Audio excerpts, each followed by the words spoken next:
किसी देश को जानना हो तो आप वहाँ की स्वास्थ्य व्यवस्था को देख लीजिए और वहाँ की शिक्षा की व्यवस्था को देख लीजिए, आपको पता चल जाएगा कि वह देश कितना समृद्ध है और देश कितना आगे जाने वाला है।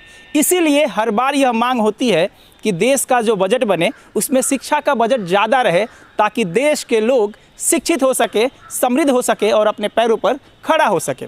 और इसीलिए शिक्षा को बढ़ावा देने के लिए 15 अगस्त 1995 को मिड डे मील की शुरुआत की गई थी।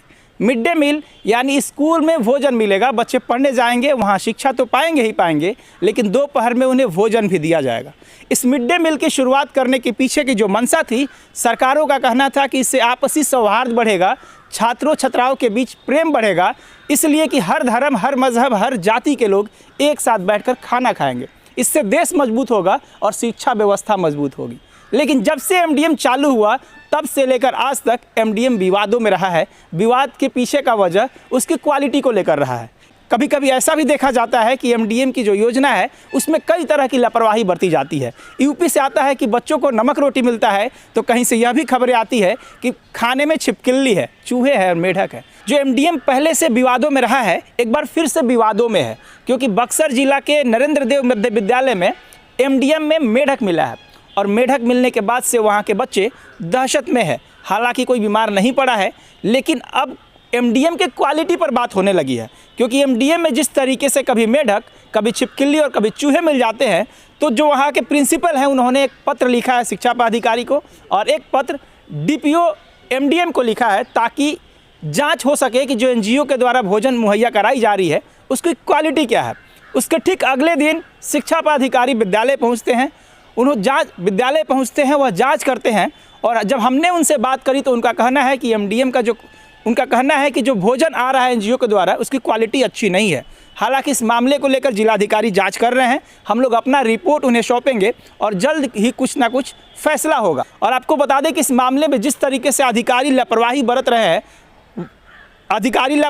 रहे हैं, अभिभावक और छात्र डरे और सहमे हुए हैं, क्योंकि आज 6 दिन हो गया इस मामले का और 6 दिन के अंदर कोई जांच नहीं हुआ और अब तक बच्चे भूखे हैं। भूखे होने का वजह यह है, शुक्रवार को मेढक मिला और शनिवार को जब भोजन बच्चों के सामने परोसा गया तो जो चोखा दिया गया था एनजीओ के द्वारा वह काफ़ी बदबू दे रहा था।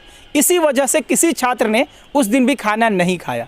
अगले दिन रविवार था, स्कूल बंद था और सोमवार के दिन जो भोजन आया उस दिन बक्सर के जिला शिक्षा पदाधिकारी और शिक्षा विभाग के कई अधिकारी पहुंचे थे। उन्होंने जांच करी थी और उनसे हमारी बात हुई तो उनका कहना है कि भोजन की जो क्वालिटी होनी चाहिए वह नहीं है और इसी वजह से अब तक बच्चे भोजन नहीं कर रहे हैं। स्कूल में एक और फैसला हुआ, क्योंकि विद्यालय के शिक्षा समिति के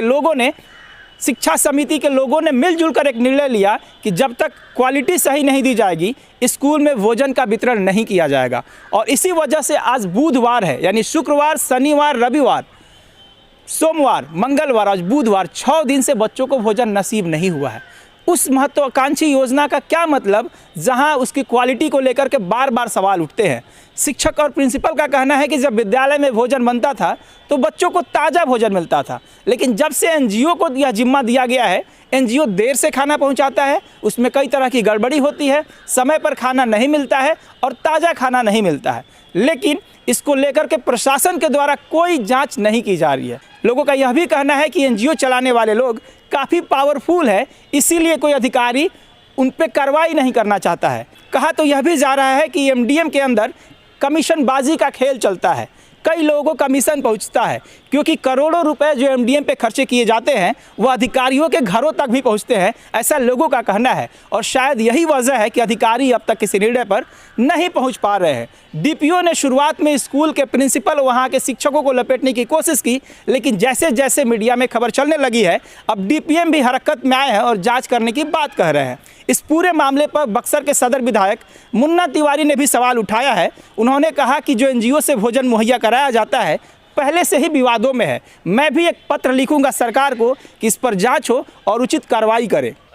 देखिए, पता यही चल रहा है कि ये घटना सच्चाई है। इस घटना में सच्चाई है, एनजीओ के द्वारा जो खाना परोसा गया है बच्चों को उसमें मेढक मिला है और इसको क्लीन चिट देने के लिए शिक्षा विभाग के डीपीओ जैसे अधिकारी गलत बयान दे रहे हैं। मैं लिखित रूप में उस एनजीओ को जांच कराने का एक प्रेस विज्ञप्ति के माध्यम से और जिलाधिकारी के द्वारा विसूत्री मंत्री को भेज करके उचित कार्रवाई इस एनजीओ पर हो, क्योंकि पूर्व में भी ये घटनाएं होती रही हैं हमारे बक्सर विधानसभा में, चाहे कुल्हड़िया हो, बरुणा हो, चुरामनपुर हो, वैसे उन सब विद्यालयों में छिपकली, चूहा, ककरोच, मेढक मिलने जैसी घटनाएं होती रहती हैं। इससे बच्चों के स्वास्थ्य पर प्रतिकूल असर पड़ता है। वहीं विपक्ष कहाँ चुप रहने वाला था।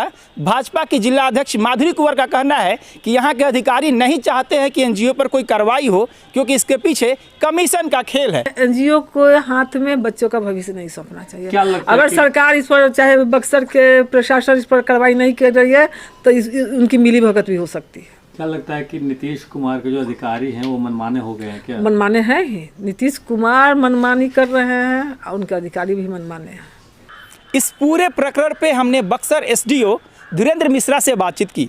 उनका कहना है कि यह मामला बक्सर जिलाधिकारी के संज्ञान में है और जल्द ही कोई ना कोई निर्णय निकलेगा। ये खबर मैंने भी आप लोगों के माध्यम से देखी और सुनी है, और जहाँ तक मेरी जानकारी है जिला पदाधिकारी महोदय ने स्वयं इसमें संज्ञान लिया है। उसके अगले ही दिन, घटना के अगले दिन उन्होंने जिला शिक्षा पदाधिकारी को भी भेजा था उस स्कूल में। तो ये बातें उनकी जानकारी में, और जब जिला पदाधिकारी महोदय के संज्ञान में है तो निश्चित रूप से जो दोषी होगा उस पर कार्रवाई होगी। तो आपने सुना कि बक्सर एसडीओ का कहना है कि जल्द ही जल्द कोई कार्रवाई हो जाएगी, लेकिन इस तरह के बयान हमने पहले भी सुना है और इस तरह के मामले कई बार आते रहे हैं। हमेशा एनजीओ को बचाया जाता रहा है। अब इस बार भी देखना है कि क्या बच्चों को, छात्रों को न्याय मिलता है, या हर बार की तरह इस बार भी मामला टाल दिया जाएगा। यह देखने वाली बात होगी। मैं बक्सर से विमल कुमार।